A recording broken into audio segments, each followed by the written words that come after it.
Le Nouvel Esprit Public, Philippe Meyer, bonjour.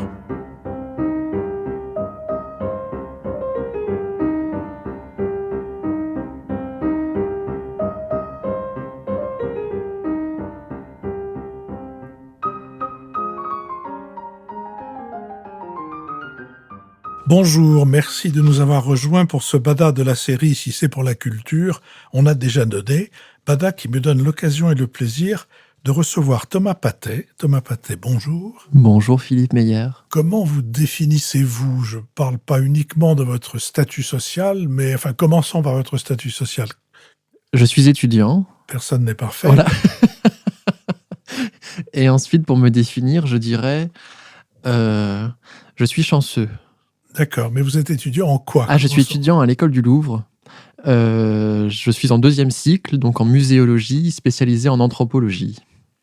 Voilà. Très bien. Et alors, j'ai fait votre connaissance à un concert. Oui. Où vous étiez accompagné d'une dame qui a illustré les cabarets, dont nous parlerons tout à l'heure, et que j'ai salué puisque j'avais le plaisir de la connaître. Et elle vous a présenté à moi en me disant que vous faisiez un mémoire sur les cabarets à l'école du Louvre. J'ai voulu en savoir davantage. C'est ce que je vais commencer par essayer de vous faire dire maintenant. Très bien. Qu'est-ce que les cabarets viennent faire à l'école du Louvre et sous quelle forme se présente votre travail ? Alors, les cabarets, précisons, comme il s'agit des cabarets d'après la Libération, oui. Ceux qui, dans les années 50, 60 et, on peut dire quoi, jusqu'au milieu des années 70 ? C'est ce que je dirais, voilà. Oui. D'accord. C'est ce que je dirais. En fait, c'est là où Brel, Barbara, etc. Exactement. Pour résumer, avant de vous laisser enfin la parole, ce sont les établissements qu'Yves Geland a portraiturés magnifiquement dans ce documentaire qui s'appelle « Les minuits, Paris s'éveille ». Tout part de là. Voilà. Tout part de ce documentaire que j'ai vu lorsque j'avais, je crois, 12 ans à sa sortie. Et j'ai été absolument ébloui. Et j'ai pas eu de chance en arrivant en master de l'école du Louvre parce que j'avais fait 3 ans d'histoire de l'art spécialisée dans la peinture du 19e siècle. Et on m'a affecté dans le groupe de recherche d'anthropologie. Et je me suis dit, oulala, comment faire ? Que faire ? Parce que je n'avais jamais fait ça de ma vie. Et donc, j'ai proposé à Madame Calogirou, qui était ma directrice de mémoire, un sujet sur un thème qui me passionne, la chanson française. Mais comme c'est un sujet très vaste et que je n'avais que 6 mois de recherche, je me suis concentré sur les cabarets et j'ai fait une enquête anthropologique sur les chanteurs de cabarets parisiens. Voilà. Et donc, la première chose, ça a été de définir ce qu'était l'anthropologie. Donc, oui, parce qu'a priori, on pense que c'est d'aller mesurer le crâne des indigènes avec un pied à coulisse. Et en fait, à l'école du Louvre, l'anthropologie, c'est l'étude des comportements humains dans une société. Et je me suis rendu compte que c'était parfait parce que les cabarets en soi formaient une société. Et c'est un microcosme où se rencontraient différents acteurs et chacun avait sa place. Et ces acteurs s'interpénétraient. Donc c'était fascinant. Franchement, c'est fascinant. Donc, le documentaire d'Yves Geland, d'où vous êtes parti, oui. vous a fait connaître plutôt un répertoire, plutôt des interprètes. Le répertoire, je le connaissais. Parce que c'est pas très fréquent. Vous avez quel âge ? 22 ans, 23 ans ? Maintenant, 24. Personne n'est parfait non plus, je l'ai déjà dit. Comme disait Louis Jouvet, moi aussi, j'ai eu 24 ans, mais je ne les ai plus parce que des 24 ans, il n'y en a pas pour tout le monde. Exactement. Mais j'en profite. Mais oui, je connaissais... Je suis provincial, donc tout provincial voue une sorte de fascination pour Paris, sans doute. Et donc, j'ai connu Paris par la chanson, et notamment par la Rive Gauche, parce que c'est quand même une chanson très, très parisienne, la chanson de la Rive Gauche. Et ce documentaire m'a fait connaître, en revanche, oui, des interprètes, ça c'est vrai. Et ça veut dire que vos parents, ou même vos grands-parents, écoutaient ces chansons-là ? Pas du tout. Pas du tout. Et vous dites, je l'ai connu par la Rive Gauche, mais... Oui, parce que je suis tombé dedans comme Obélix quand j'étais petit, en fait. C'est-à-dire que j'ai découvert Barbara, j'avais 7 ans, et de Barbara, on rencontre Brel, et de Brel, on rencontre Brassens, etc. Et arrivé à l'internat à 16 ans, j'ai appris le répertoire de Bécaud à mes copains. Ça s'est passé comme ça. D'accord, mais Brel, Barbara, Brassens, oui. Bécaud, encore que Bécaud n'ait pas fait beaucoup de cabarets, non. Mais ce sont des gens qui sont passés ailleurs, donc que tout le monde Tout connaît. à fait. C'était tout à Mais, fait normal que ça arrive à vos oreilles. Mais il y a d'autres. Il y a d'autres, Je mais pense à Henri Gougaud, qui était, il Oui. était chanteur d'ailleurs aussi, il était conteur. Il a surtout réussi comme conteur, qui est mort il y a peu de temps et que je salue au passage comme d'une des grandes voix de la radio publique.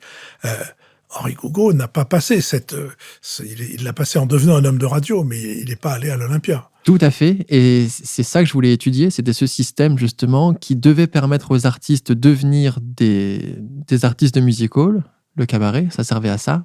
Parce que moi, de ce qui découle de cette étude, c'est que le cabaret est vraiment un conservatoire, une école.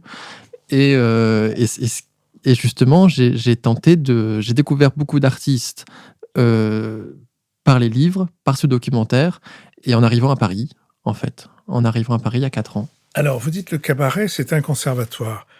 Est-ce que pour vous, c'est un conservatoire qui a conscience d'être un conservatoire ou c'est un conservatoire de fait ? Première colle. Je pense que il en a conscience parce que en faisant cet entretien avec mes 6 artistes là, tous m'ont dit que les directeurs de cabaret avaient vocation à trouver les vedettes de demain, quand même. Donc, j'ai interviewé par exemple Jean-Pierre Réginal, qui est un artiste qui n'a que fait du cabaret. Lui, il a commencé le cabaret en espérant un jour être au music hall. C'était le circuit qu'il fallait suivre. Oui, ça, c'est la chanson d'Aznavour, je me voyais déjà. Tout à fait. Seulement... D'ailleurs, mon mémoire s'appelle comme ça. Bon, c'est Aznavour qui, on l'a oublié, a fait du cabaret. Ben, Bien sûr. Qu'est-ce qu'Aznavour n'a pas fait dans le monde du spectacle ? C'est difficile à pas avoir joué Molière ou Shakespeare, mais... Shakespeare, il connaissait. Je connaissais sûrement, mais sans doute lui aurait-on proposé de le faire, il aurait été très content. Je reviens à notre question. Est-ce que les cabarets sont des conservatoires et est-ce qu'ils ont conscience de l'être ? Est-ce qu'ils en sont ? C'est assez probable. Les noms que vous avez donnés, Brel, Barbara Brassens, Lécluse, Patachou, c'est en passant par là que les 3 susnommés, Léo Ferré la même chose, sont devenus des chanteurs exposés à l'ensemble du pays, même médiatique. à travers les radios.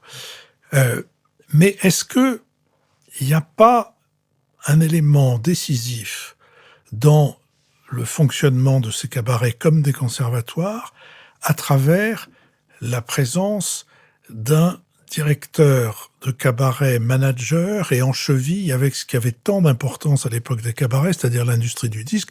Et évidemment, je pense à Jacques Canetti et à son cabaret des Trois Baudets. Oui. Alors, moi, je me suis basé sur les 6 les entrevues que j'ai données. Hein. Et tous m'ont quand même présenté l'industrie du disque comme vraiment un monde différent, complètement ailleurs que le cabaret. Autant beaucoup ont vu une corrélation entre le cabaret et le music hall. Par contre, dès qu'on parlait de l'industrie du disque, les mots étaient terribles. Terribles. Parce que, oui, c'est une attente de faire un disque, mais la chanson dite rive gauche et chanson de cabaret a très très vite été cataloguée comme chanson intello, chanson un peu élitiste, et justement qui faisait peur aux maisons de disques.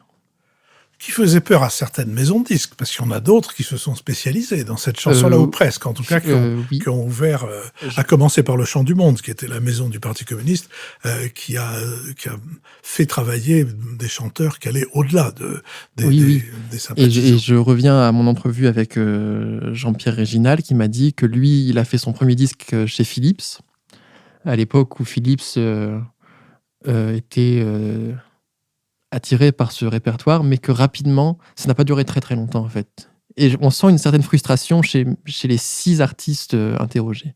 Alors, de ce côté-là. On va peut-être prendre justement ces 6 artistes dans l'ordre et savoir ce que ils vous ont appris du monde dans lequel ils ont vécu pendant ces 25 ans, 30 ans dont on a parlé. Donc allez-y, commencez par qui vous voulez. D'abord, donnez les 6 noms. Alors, les 6 noms reflètent parfaitement le panel de cabaret, parce que j'ai interviewé donc Serge Lama, Marie-Paul Bell, Francesca Solville, Marie-Thérèse Aurin, Claude Lemel et Jean-Pierre Réginal.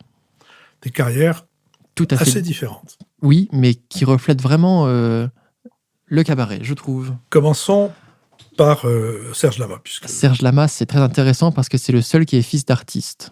déjà. Il est le fils de Georges Chauvier. Et, Qui est Georges Chauvier, un ténor. Un ténor d'opérette de la région de Bordeaux qui est monté à Paris après la guerre. Et Qui a fait un bide. Total. Et Serge Lama, d'ailleurs, a basé sa carrière sur une revanche qu'il prenait sur ce père qui n'a pas réussi à percer. Et Serge Lama, des 6, c'est celui dont on sent, même s'il ne chante plus aujourd'hui, on sent le plus la volonté. Il avait envie à tout prix de devenir célèbre. Et il savait qu'il fallait passer par ça. Lui, il chantait uniquement à l'Écluse. C'est le seul qui m'a dit il était la tête d'affiche à l'Écluse. Et le directeur de l'Écluse, Léo Noël, lui avait interdit de chanter ailleurs. Ça, c'est étonnant. C'est le seul qui m'a dit ça.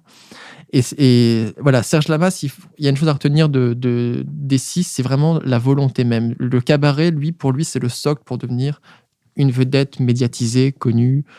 Et il m'a dit cette phrase: je m'endormais tous les soirs en imaginant mon nom inscrit en rouge sur la façade de l'Olympia. Et à quel moment est-ce qu'il a senti la bascule se faisait, qu'il allait quitter l'univers du cabaret pour aller précisément à l'Olympia? Enfin, peut-être pas le premier jour. Mais... C'est à la fin, au tout début des années 70, quand il a sorti Les Ballons Rouges. Il suffit d'une chanson, ça ils me le disent tous, hein. Il suffit d'une chanson, Marie-Paul Bell, c'est pareil. C'est une chanson, et c'est la rencontre. Et Serge Lama, il a eu la bonne chanson au bon moment. Voilà, une chanson qui est passée à la radio, qui a bien marché, les disques ont commencé à se vendre, et de là, on devient un artiste intéressant pour les producteurs et on fait les music halls. Mais pour qu'elle passe à la radio, il faut qu'elle ait été enregistrée. Tout à fait. Et donc, il y a derrière, je le suggérais tout à l'heure, une maison de disques qui a... Mais parfois, la maison de disques, elle vient après. C'est très étrange parce que c'était vraiment étrange parce qu'en même temps, les 6 artistes disent la même chose et se contredisent parce que certains vont dire ce qui m'a sauvé, c'est un disque. Et l'autre va me dire, ce qui m'a sauvé, c'est d'avoir rencontré une telle personne dans le cabaret un soir qui m'a dit, tu devrais faire la première partie de... Et de là, on a fait un disque après. Bon, on va poursuivre avec les autres. Mais avant, j'aimerais que vous nous disiez quelle image vous vous faites d'une soirée dans un cabaret après avoir interrogé ces 6 personnes et puis après avoir beaucoup lu aussi, parce que c'est pas pour rien qu'on est à l'école du Louvre, on bouffe des archives totalement de manière... absolument boulimique. Donc, D'ailleurs, j'ai toute une partie historique dans mon devoir. Je remonte au caveau de la rue de Bussy, sous la Régence, qui est pour moi peut-être le premier endroit où on a chanté en société, en fait. Où il y avait des concours de chant uniquement masculins. Et c'est la première fois, à Paris en tout cas, où on se donnait rendez-vous en 1729 pour écouter de la chanson et chanter ensemble. Et je remonte là. Quel répertoire? À des chansons... comment dirais-je? Justement, un lien avec le cabaret, Il courait le court, le furet. Des chansons anticléricales, des chansons... À double sens. Tout à fait.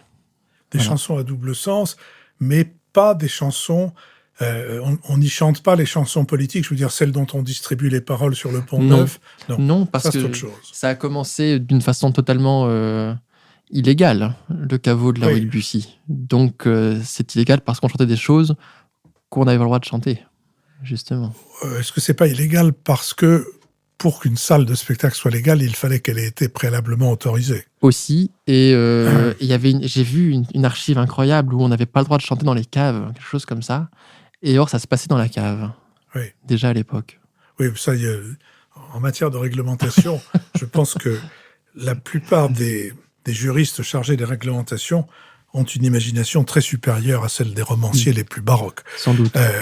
Donc alors, nous partons de cette première cave et la suite.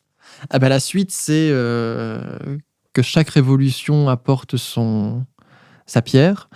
La révolution de 1848 amène des chansons vraiment dans la rue. Ensuite, on arrive doucement, parce que ensuite on arrive au café-concert assez rapidement, parce que le premier rassemblement des mots café et concert, on est en 1849 dans le journal qui s'appelle le Tintamarre.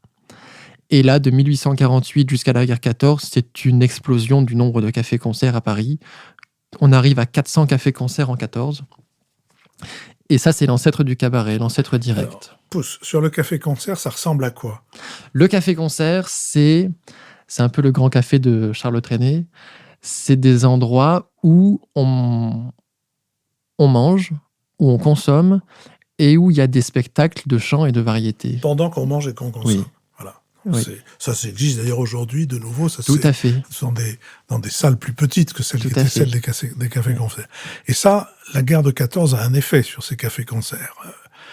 Oui. Qui en diminue le nombre. Premièrement, il y a beaucoup d'artistes qui sont partis au front. Et en 18, on change d'époque totalement. Les Américains arrivent, le jazz arrive, et là, on est plus dans la révolution Dada. Et ça se passe à Montparnasse. Et là aussi, moi, je vois des prémices de l'après-guerre de 45, parce que à mon avis, la révolution rive gauche, elle découle aussi de la révolution Dada. Quand on voit certaines chansons de la rive gauche, moi, je pense toujours à une chanson d'Agnès Capri qui s'appelle Dans la Sûre, qui n'est pas très connue, mais quand on écoute Dans la Sûre, où ça raconte l'histoire d'une femme qui s'est acheté un collier de perles, et pour se rendre compte, pour savoir si ces perles sont vraies ou pas, elle va aller manger des huîtres, et les huîtres hurlent de peur en voyant le collier, donc le collier est faux. C'est quand même surréaliste, quoi. Plutôt. Tout à fait. Donc, j'y vois aussi une ascendance. Donc, le music hall n'a rien à voir, ou en tout cas, n'a à voir que marginalement avec les cabarets. Après la guerre, c'est différent. Je pense qu'avant la guerre 39, moi, je dirais que les cabarets sont très, très marginaux. Le music hall, c'est une salle de spectacle. Tout à fait, oui. C'est l'ABC. Pas question de manger et de... Piaf est un... Piaf, Chevalier, Damien... Elle est née à l'ABC, Piaf. Donc, elle est du music hall. Mais vraiment, le cabaret, il prend son importance vraiment en 47, 48, quand on passe par là pour espérer arriver au music hall un jour. Moi, je pense. Et c'est ce que j'ai compris j'ai pas la science infuse, hein, c'est ce que j'ai compris de mes lectures et de mes entretiens. Très bien. Thomas Patet, je vous propose que nous reprenions le fil des 5 autres personnes que vous avez interviewées, que pour le moment, nous donnions à nos auditeurs rendez-vous la semaine prochaine. Merci beaucoup.